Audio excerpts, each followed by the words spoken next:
Cuando hablamos de los seres vivientes, no podemos prescindir de un elemento importante, el agua, pero el agua líquida. Los seres vivientes cada cierto tiempo necesitan beber agua. ¿Pero por qué es que necesitamos beber agua? Para que las células funcionen de manera óptima, es necesario que los seres vivientes ingieran agua. Sin el agua, las células no funcionarían y morirían. Las células requieren de este elemento fundamental. Fue este elemento fundamental al que llamamos agua el que permitió la aparición de las células. ¿Podríamos vivir sin agua?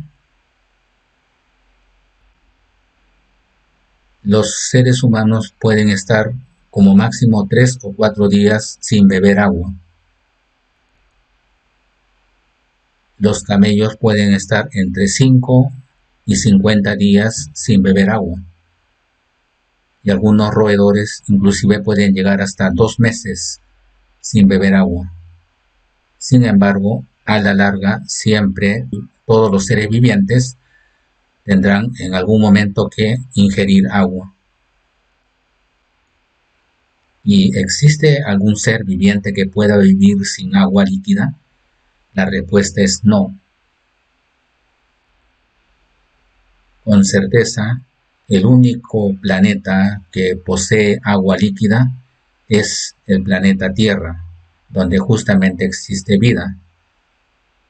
Si bien es cierto, en la Luna, así como en Marte, se ha encontrado agua, pero en forma de hielo, es decir, agua sólida, esto no es suficiente para que pueda existir vida. Se requiere de agua líquida. La vida apareció en los océanos y mares, es decir, en donde existía agua.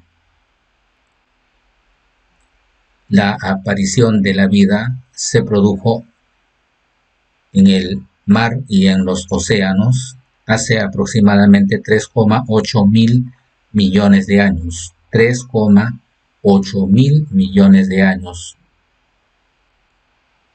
Y las primeras formas de vida fueron células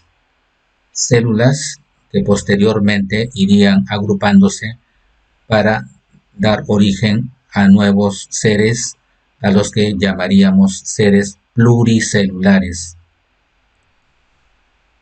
De esos seres pluricelulares empezarían a aparecer diferentes especies vivientes hasta la aparición del ser humano. Como dijimos, somos producto de la evolución. Nosotros somos producto de nuestros antepasados y nuestros primeros antepasados fueron células. Estas células se agruparon y dieron origen a los seres pluricelulares y de allí derivarían hasta los primeros peces y los peces derivarían hasta los primeros tetrápodos. En resumen, todos los seres vivos están formados por células, porque son las células las que se originaron inicialmente y agrupándose, estas células formaron los seres pluricelulares. En otras palabras, cada uno de nosotros no es sino un conjunto de muchísimas células. Somos prácticamente un conjunto o una masa de células. Todo comenzó con las primeras células. Estas células evolucionaron hasta células más desarrolladas. Estas células se unirían y formarían los primeros seres pluricelulares, y estos seres pluricelulares darían origen a los primeros peces o peces primitivos. Estos peces luego darían origen a los primeros tetrápodos.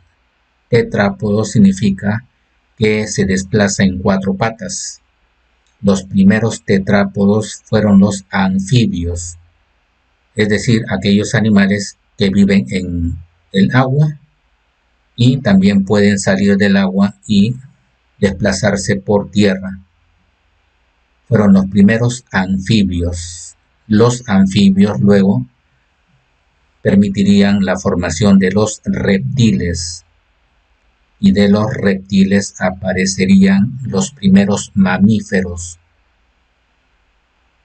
Los mamíferos se dispersaron por toda la superficie terrestre cuando desaparecieron los grandes dinosaurios, y de estos mamíferos, un grupo de ellos encontraría en los árboles su medio de vida. Se llamaron los primates, y de los primates derivaría una especie a la cual hoy en día se le conoce como el Homo sapiens, es decir, nosotros. Y todo ello a través de un proceso evolutivo, es decir, son células. Se agruparon las células y nosotros no somos otra cosa que ese grupo y conjunto de células. Somos células simplemente. ¿Cómo se encuentran las células en el interior de los seres vivos? En todos los seres vivos, si nosotros analizáramos los tejidos, vamos a encontrar que las células siempre se encuentran separadas un determinado espacio. Algunas se encuentran casi juntas en algunos tejidos, pero en la mayoría de los casos se encuentran separadas cierta distancia.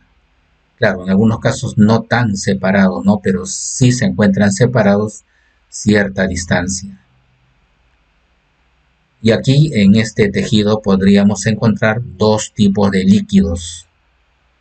Dentro de cada una de las células se encuentra el líquido llamado líquido intracelular, que comúnmente lo llamamos citoplasma.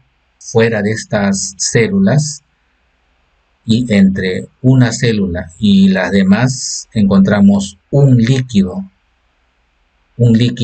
en el cual estas células se desarrollan. Este líquido se llama líquido intersticial. Líquido intersticial. Es decir, es un líquido que se encuentra entre célula y célula. Y este líquido tiene un papel importante para que de esa manera puedan fluir las sustancias, los nutrientes y otros elementos que sirven para que funcionen de manera óptima tanto los órganos como los tejidos. Además, los seres vivientes pluricelulares también poseen o presentan diversos medios de transporte de líquidos. Por ejemplo, en las plantas se encuentran unos vasos como el floema y el xilema. Cuando decimos vasos, nos referimos a unos tubos que existen en el interior de las plantas. Esos tubos se llaman floema y xilema, y en esos tubos o vasos, un nombre más elegante es vasos, fluye un líquido que en las plantas se llama savia. En los animales también se encuentran unos vasos a los cuales nosotros llamamos arteria o vena. El líquido que fluye por esos vasos se llama plasma. En conclusión, cada ser viviente no es otra cosa que un conjunto de células, y ese conjunto de células, como desde el primer momento en que se formaron, cuando apareció la vida, necesitan de agua para que de esa manera puedan funcionar. Los seres vivientes están formados por agua.